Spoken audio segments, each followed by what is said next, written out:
Hello. It is, I think, the 24th of August, and I am just about to go to bed. I just got back from a little trip this weekend. I got to see my family. I got to see some of my cousins, my aunts and uncles, and I just, completely disconnected from the world. Oh, I saw my grandparents too. Yeah. Um, just completely like took the whole weekend to disconnect. So I wasn't allowed to watch YouTube or touch my phone really. Helped that I was in a different country because I could just turn my phone off to avoid fees and just chill as I needed. So yeah, it was really good. I needed this. But because I did that, I realized a few things that I thought I should share. So, I have stopped using Instagram, and honestly, it's been very peaceful. It has given me a lot of peace of mind back. I now have understood how busy I truly am. And then when I add a level of distractions like Instagram and YouTube and whatnot, and just like social media, it just, takes it to another level. So what I've learned from just disconnecting for the whole weekend, because I really did not allow myself to respond to any messages or watch any YouTube videos or any content whatsoever. I just spent like my time being fully present and just thinking and enjoying my time with my family. What I've learned is that I think I can live without my phone. Now, obviously, the reason why I did that, just completely disconnected, was because I think a lot of people do look for me, just given the nature of the activities that I participate in, work, whatnot, extracurriculars. But for the most part, I don't need content to survive. Sure, I do like to watch a few YouTube videos before bed these days. I might do that right now because I haven't done that in 4 days. I do think that that's totally fine and I can use it to decompress, but I was very, it was a struggle at first to be understimulated, but then eventually I feel like I got my peace of mind back.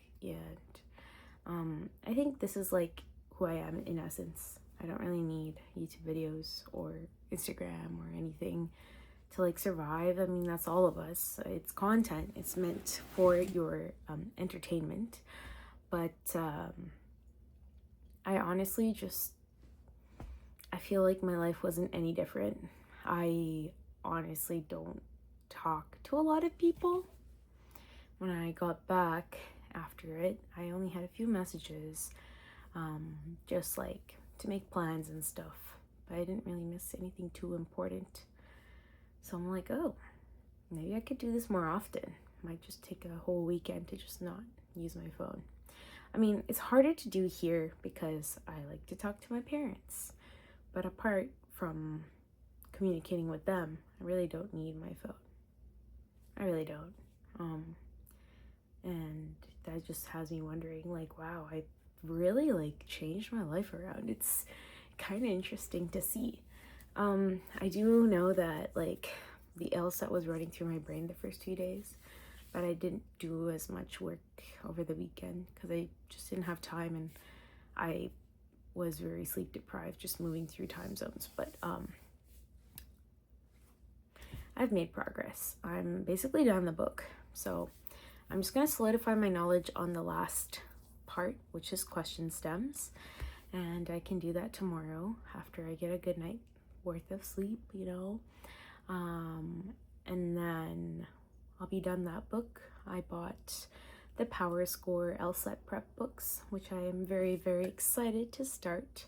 I'll probably work with reading comprehension last. My game plan now has changed a little bit. I thought about it on the plane. I probably am going to focus on logical reasoning so that I could just constantly be drilling that. And then I'll just do that all of September. And then October, I'll just work on reading comprehension because I do think that is my strongest section. And then I can just start doing that book and finishing it. And then in the meantime, I can just do drills every morning. I think that honestly sounds like the right thing. And then if I do that up until October, so all of September I do logical reasoning, all of October I do the reading comprehension book. It's a lot smaller anyways. I think it'll be fine. Then I think when it comes to November, I should be ready because the test is mid-November. I am going to get my parents to help me book that, and I should be set. Wow, things are coming together. I think I'm very much goal-oriented. I think from the way I was like explaining my life to my family, I think I've come to learn that I am very strong-willed and ambitious. That side of me kind of died for a bit. I put it down, deep down, within the past year, but now it's coming out again, so I'm glad. Like, it's just more healthier now, and you know, my cousins inspired me to be more healthier. I think I'm mostly healthy, but I could be healthier. So yeah, I'm just gonna focus on eating more whole foods. I feel like I've been a little unhealthy this summer, but that's okay. Like, having treats and stuff is normal, I think, if you're physically active and you eat mostly clean. Like, a little treat here and there doesn't matter. It's good. But yeah, they definitely inspired me to love what I do, and like enjoy going to the gym. Don't see it as a chore. I think I should do more of that. But yeah, in terms of music, we went to go see an Ilayaraja concert because my family is a huge fan of Ilayaraja, and that concert was truly magical. I think his story is very interesting. Now, it was just this guy and his harmonium against the whole world. He's a music director, by the way, famous composer and music director. He had no really knowledge of music. He just plays what he hears type thing. And somehow, somewhat, he got this great opportunity, and he showed them his talent, and he was granted that opportunity to become who he is now, known as the God of Music, you know, in my culture at least. He's composed songs for over 1,500 films, and he's very well respected. I mean, kudos to him at 84. I think he was standing the whole time for the whole concert. Very, very interesting. But yeah, so at this concert, I'm like enjoying my time listening to all the different singers and him at 84 singing like perfect pitch, okay? I'm just like listening and like really paying attention to the techniques used by these singers, because these are like world-class singers, you know, very well known in my culture. And I heard so many mistakes, and I thought about it. I was like, it's totally fine. I think he even corrected people on stage with their mistakes, because he's very particular and very picky about like how things are like sung and said and whatnot. And I was just like listening to this. There's like this one lady who was singing. She doesn't even speak Tamil, but she is from Maharashtra, and she sang like perfect. Like, you wouldn't even know she's not Tamil. She sang really well in Tamil and Telugu. And I was like, whoa, like if she can do it, I definitely can. At a very high pitch too. She's definitely like a soprano. And I was just like, whoa, like she's singing so high. It's like giving Lata Mangeshkar. But yeah, and I'm like thinking, I'm like, okay, well, if these people can do it, I mean, I can't compare myself to them. That's number one, right? I am just singing. I'm a student of music. These guys are like, that's their job. It's to sing. They're obviously going to be more professional. And maybe I might like not be able to do like a full sangadi, which is like when you go up through an octave really fast, through like a bunch of notes, like I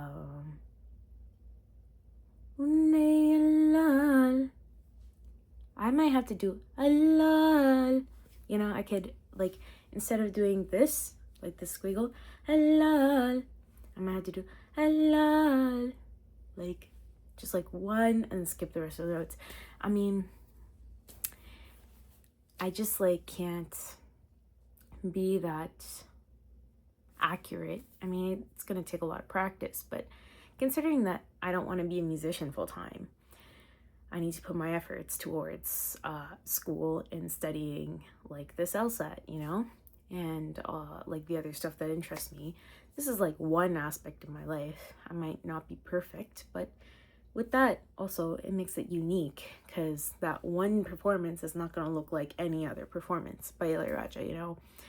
Whatever he said, the things that we do, like it's not repetitive unless like you're reading off a script, you know. Even then there's going to be small different nuances, like whatever, that's like the interesting thing of life, like whatever is being put out into the world, it's not going to be the same every single time unless it's like a video, because videos are things that just rewatch the same moments, but each moment is significantly different. Even if I said the same thing right now versus right now, it's like two different things, you know? Yeah. So I think I need to give myself that benefit of the doubt and remember that I am a student. I am bound to make mistakes, and it's okay to make mistakes, and you can't be perfect because you're not a robot.